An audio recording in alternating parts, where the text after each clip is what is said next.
Fifth క్లాస్లోని third lesson కొండవాగు పాఠ్యభాగంలో సంబంధించి grammar points అండి. దానిలో పదజాలం. కింది గీతాన్ని చదవండి. మొదటి వాక్యం ఏ పదంతో ముగుస్తుందో రెండవ వాక్యం ఆ పదంతోనే ప్రారంభం అవడాన్ని ముక్త పదగ్రస్తం అంటారు. గీసినటువంటి పదాలను ఉపయోగించి ఇలాంటి వాక్యాలను మీరు రాయండి అని అన్నారు. ఇక సెలయేటి దరినొక్క చెంగల్వ బాట. సెలయేటి దరినొక్క చెంగల్వ బాట. దానికి ఆ బాట అన్నదానికి సంబంధించి మనము ఒక వాక్యాన్ని తయారు చేయాలి. గీసిన పదాలను ఉపయోగించి ఒక వాక్యాన్ని తయారు చేయమని చెప్పి ఇచ్చారు కాబట్టి దానికి ఉపయోగించుకొని మనం ఒక వాక్యాన్ని తయారు చేద్దాము. సెలయేటి దరినొక్క చెంగల్వ బాట. బాటాని తీసుకొని అదిగో చక్కని బాట. ఒక వాక్యాన్ని తయారు చేసాము. నెక్స్ట్, బాట వెంటనే పోతే పువ్వుల తోట. బాట వెంటనే పోతే పువ్వుల తోట. ఇప్పుడు మనం తోట మీద చేయాలి. బాట పక్కనే తోట. నెక్స్ట్, తోటలో ఒక పెద్ద దొరలుండు కోట. కోట అండర్లైన్ ఉంది కదా. తోట పక్కనే కోట. కోటలో రతనాలు కూర్చిన పీట. కోటలో రతనాలు కూర్చిన పీట. కోట ఎక్కుటకు అరుదైన పీట. నెక్స్ట్, పీటపై రాణుల్ల ప్రియమైన ఆట. పీట ఎక్కి దూకిన ఆట. ఆటకే కోయిలల అందాల పాట. ఆట మధ్యన కనిపించే పాట. పాటయే పసమించు బంగారు మూట. పాట నాకు అందించే ముత్యాల మూట. అంటే మొదటి వాక్యం ఏ పదంతో ముగిస్తుందో రెండవ వాక్యం ఆ పదంతోనే ప్రారంభం అవడాన్ని ముక్త పదగ్రస్తము అని అంటారనమాట. నెక్స్ట్, క్రింది పదాలను చదవండి. కొండవాగు పాఠంలో కవి వేటితో పోల్చాడో జతపరచండి. పూర్తి వాక్యంగా రాయండి అని అన్నారు. ఇక్కడ మ్యాచింగ్ ఇచ్చారండి, మనం మ్యాచ్ చేద్దాం. వాగు, బండ, దారులు, ఇళ్ళు, మేఘాలు. కొండపల్లి బొమ్మలు, గీతలు, ఏనుగుల బారులు, సింహాసనం, కామధేనువు. ఇప్పుడు వీటిని మనం మ్యాచ్ చేద్దాం. వాగు కామధేనువు. బండ సింహాసనం. దారులు గీతలు. ఇళ్ళు కొండపల్లి బొమ్మలు. మేఘాలు ఏనుగుల బారులు. మ్యాచ్ చేసాం కదా. ఇప్పుడు మనము వీటిని వాక్య రూపంలో రాద్దాం. వాగు కామధేనువులా ఉంది. నెక్స్ట్, ఆ ఊరి వాళ్ళు వాగును కామధేనువులా భావిస్తారు. సెకండ్ వన్, ఆ బండ సింహాసనంలా ఉంది. థర్డ్ వన్, ఆ దారులు వెడల్పైన గీతలుగా కనిపిస్తున్నాయి. ఫోర్త్ వన్, ఆ ఇల్లు కొండపల్లి బొమ్మల్లాగా ఉన్నాయి. ఫిఫ్త్ వన్, ఆ మేఘాలు ఒత్తుగా కదులుతూ ఏనుగులు బారులు తీసినట్లుగా కనిపిస్తున్నాయి. అంటే కొండవాగు పాఠంలో కవి ఇచ్చినటువంటి పదాలని వాటిని మ్యాచింగ్ చేయడము, ఆ మ్యాచ్ చేసినటువంటి వాటిని వాక్య రూపంలో రాయడము. నెక్స్ట్, కింది వర్ణనా పదాలను చూడండి. ఇచ్చిన పదాలకు మీరు వర్ణనా పదాలు రాయండి. ఇక్కడ వాగు అని ఇచ్చాడు, దానికి తగ్గట్టుగా కొన్ని పదాలను ఆర్డర్లో ఇచ్చాడు. తడతడ మెరుస్తుంది, బిలబిల పారుతుంది, పాము నడక నడుస్తోంది, బుసబుస పొంగుతుంది. వాగు అని ఇచ్చారు. అలానే ఇక్కడ మేఘాలు అని ఇచ్చారు. మనము దీనికి సరిపడినటువంటి మ్యాచింగ్ రాయాలన్నమాట. మేఘాలు మొరమొర మెరుస్తున్నాయి, అలానే పెడపెడ ఉరుముతున్నాయి. మేఘాలు గబగబా నడుస్తున్నాయి, అలానే మేఘాలు జలజల కదులుతున్నాయి. జలజల కురుస్తున్నాయి. ఈ విధంగా మనము ఈ యొక్క పట్టీని వర్ణ పదాలతోటి రాయొచ్చు. నెక్స్ట్ పట్టిక ఆధారంగా వాక్యాలను తయారు చేయండి. ఇక్కడ నేను అనిచ్చి విజయవాడ, ధవళేశ్వరం, శ్రీకాకుళం, అరకు, ఒంటిమిట్ట, అలానే వెళ్ళి, దుర్గగుడి, కాటన్ బ్యారేజ్, శాలిగుండం, బొర్రా గుహలు, రామాలయం చూశాను. ఈ ఇచ్చినటువంటి బాక్స్లోకి సంబంధించినటువంటివి అన్నీ కూడాను మనము వాక్య రూపంలో రాయాలి. ఈ పట్టిక ఆధారంగా ఉన్నటువంటి వాటిని తీసుకొని వాక్య రూపంలో రాయాలి. ఇక్కడ చూడండి, నేను విజయవాడ దుర్గగుడిని చూశాను. నేను ధవళేశ్వరం వెళ్ళి కాటన్ బ్యారేజ్ చూశాను. నేను శ్రీకాకుళం వెళ్ళి శాలిగుండం చూశాను. నేను అరకు వెళ్ళి బొర్రా గుహలు చూశాను. నేను ఒంటిమిట్ట వెళ్ళి రామాలయం చూశాను. ప్రతి ఒక్కటి ఎక్కడా కూడాను వదలకుండా నేను అన్న పదము, అలానే అక్కడ ఇచ్చినటువంటి ఆ ఏరియాస్కి సంబంధించిన ఊర్లు, మరలా వెళ్ళి అనేది యాడ్ చేయటం, మరలా అక్కడ ఏమేమి చూసామన్నది కలుపుకొని చూశాను అన్నది యాడ్ చేయాలి. సో ఈ మొత్తము పట్టిక ఆధారంగా వాక్యాలను తయారు చేయటము. నేను విజయవాడ వెళ్ళి దుర్గగుడి చూశాను. నేను ధవళేశ్వరం వెళ్ళి కాటన్ బ్యారేజ్ చూశాను. నేను శ్రీకాకుళం వెళ్ళి శాలిగుండం చూశాను. నేను అరకు వెళ్ళి బొర్రా గుహలు చూశాను. నేను ఒంటిమిట్ట వెళ్ళి రామాలయం చూశాను. ఈ విధంగా. నెక్స్ట్ స్వీయ రచన. పాఠం ఆధారంగా ప్రశ్నలకు జవాబులు రాయండి. నీటి బుగ్గ దగ్గర నుండి పాయలు ఎలా వస్తున్నాయి? క్వశ్చన్. నీటి బుగ్గ నుండి పాయలు కొన్ని పారుతూ ఉన్నాయి, కొన్ని నృత్యం చేస్తున్నాయి, కొన్ని పాము నడకలు నడుస్తున్నాయి, కొన్ని బుసబుసా పొంగుతూ ఉన్నాయి. ఆల్రెడీ మనం ఈ పాఠ్యాంశంలో నేర్చుకున్నటువంటివి అన్నమాట. స్వీయ రచన సొంత మాటల్లో మనం రాయాలి ఇవన్నీ. కొండపై నుండి చూస్తూ ఉంటే ఊరు ఎలా కనిపిస్తూ ఉంది? కొండపై నుండి చూస్తుంటే ఆ ప్రదేశమంతా వివిధ రంగులతో చేసిన దేశపటంలా, కాలిదార్లు, వాగులు, రోడ్లు, వెడల్పైన గీతల్లా, దూరాన ఉన్న ఇళ్ళన్నీ కొండపల్లి బొమ్మల్లా, ఎటు చూసినా ప్రకృతి సౌందర్యంతో ఊరు కనిపిస్తూ ఉంది. Next question. ఆకాశంలో మేఘాలు ఎలా కనిపిస్తున్నాయి? ఆకాశంలో మేఘాలు పింజమబ్బుల్లా ఒకదాని మీద ఒకటి పడి దొర్లుతూ విన్యాసాలు చేస్తున్నాయి. తూర్పున నల్లని మేఘాలు ఒత్తుగా కదులుతున్నాయి. అవి ఏనుగుల బారులు తీసి వరుసగా నడుస్తున్నట్లుగా, కొన్ని కదం తొక్కుతున్నట్లుగా కనిపిస్తూ ఉన్నాయి. నెక్స్ట్ ఇక్కడ సృజనాత్మకత అనే అంశం కింద ఈ కింది పేరాలను చదవండి, సంభాషణలు రాయండి అని ఇచ్చారు. పిల్లలు నేలపట్టు పేరు ఎప్పుడైనా విన్నారా? అది ఒక పక్షుల రక్షితా కేంద్రము. ఇది నెల్లూరు జిల్లా దూరవారి సత్రం మండలం సమీపంలో ఉంది. ఈ ప్రాంతానికి మేము గోడబాతులు అంటే పెలికాన్ పక్షులు, ఎర్రకాళ్ల కొంగలు, నల్లకాళ్ల కొంగలు, నారాయణ పక్షులు, తొడ్డుముక్కు కొంగలు, అలానే చుక్కమూతి బాతులు, స్వాతి కొంగలు లాంటి ఎన్నో పక్షులు దేశ విదేశాల నుండి ఇక్కడకు వస్తాయి.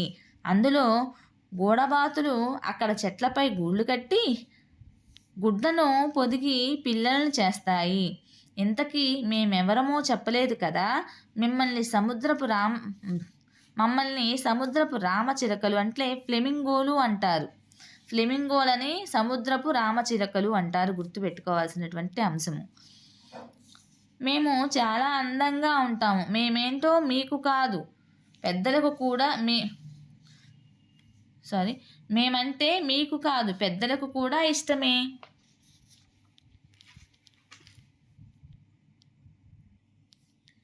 మా పేరుతోనే సూళ్లూరుపేటలో ఫ్లెమింగో ఫెస్టివల్ వేడుకలు ప్రతి సంవత్సరం జనవరి నెలలో జరుపుతారు.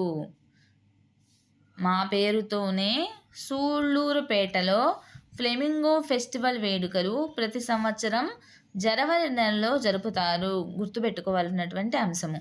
మేము పులికాట్ సరస్సులో చేపలు వేటాడుతూ కనిపిస్తాము. అక్కడ నీళ్లు తగ్గిపోతూ ఉంటే మా పిల్లలతో సహా మా దేశమైన నైజీరియాకు వెళ్ళిపోతాం. పిల్లలు మా గురించి తెలుసుకున్నారు కదా, ఒకసారి మీరు కూడా మమ్మల్ని దర్శించండి. గిరిజ. ఇక ఈ ఇప్పుడు మనం చదువుకున్నటువంటి ఈ పాఠ్యాంశం గురించి సంభాషణ. గిరిజ. మహిత బాగున్నావా? మహిత బాగున్నాను గిరిజ. ఏంటి విషయాలు? గిరిజ. మేము జనవరి నెలలో పక్షుల పండుగ చూడటానికి వెళ్ళాము. మహిత. అవునా? అది ఫ్లెమింగో ఫెస్టివల్ పండుగ సూళ్ళూరుపేటలో జరుగుతుంది. గిరిజ. పక్షుల పండుగ అదేంటి, నేనెప్పుడు వినలేదే, ఎక్కడ జరుగుతుంది? మహిత. అయితే అది సూళ్ళూరుపేటలో జరుగుతుంది. ఈసారి మేము కూడా వస్తాము, ఆ అందమైన పక్షుల పండుగని చూస్తాము. సో ఇది సంభాషణ. నెక్స్ట్ వచ్చేసి ప్రశంస అనేటువంటి అంశము. ప్రశంస అంశంలో విహారయాత్రకు వెళ్ళినప్పుడు అక్కడి పరిసరాల్లో చెత్తా చెదారం వేయకుండా పరిశుభ్రంగా ఉంచాలి. ఇలా మీరు వెళ్ళిన చోట పరిశుభ్రంగా ఉంచడానికి సహకరించిన మీ మిత్రులను ఇలా ప్రశంసిస్తావు. ఆ ప్రశంసా పత్రాన్ని రాయమని చెప్పారు. ఒక్కసారి మనము ప్రశంసా పత్రాన్ని ఎలా రాయవచ్చో చూద్దాం. ప్రశంస. ఈరోజు ఇక్కడకు నాతో పాటు వచ్చినటువంటి మిమ్మల్ని అందరినీ అభినందించకుండా ఉండలేకపోతున్నాను. ఎందుకంటే మనం ఇక్కడకు వచ్చినప్పుడు ఈ ప్రదేశం చాలా అందంగా శుభ్రంగా ఉంది. మనం ఇక్కడ ఇంతసేపు కూర్చున్నాము, ఆడుకున్నాము, తిన్నాము, తిరిగి వెళ్ళేటప్పుడు కూడా శుభ్రంగా ఉంచి వెళ్తున్నాము. ఎవ్వరూ కూడా అక్కర్లేనివి తినుబండారాలు, కాగితాలు కింద ఎక్కడా పడేయకుండా చెత్త కుండీలో వేశారు. చేతులు కాళ్ళు నీళ్లతో నేల కుండీ దగ్గరకు వెళ్ళి కడుక్కున్నారు. అందరూ చక్కగా మరుగుదొడ్లను ఉపయోగించుకున్నారు. మీరందరూ ఇంత శుభ్రత పాటించారు కనుకనే ఈ ప్రదేశం మనం వచ్చే ముందు ఎలా ఉందో మనం వెళ్ళేటప్పుడు కూడా అలానే ఉంది. అందుకే మీ అందరికీ నా అభినందనలు. వెళ్దామా మరి? సో ఇది ప్రశంస.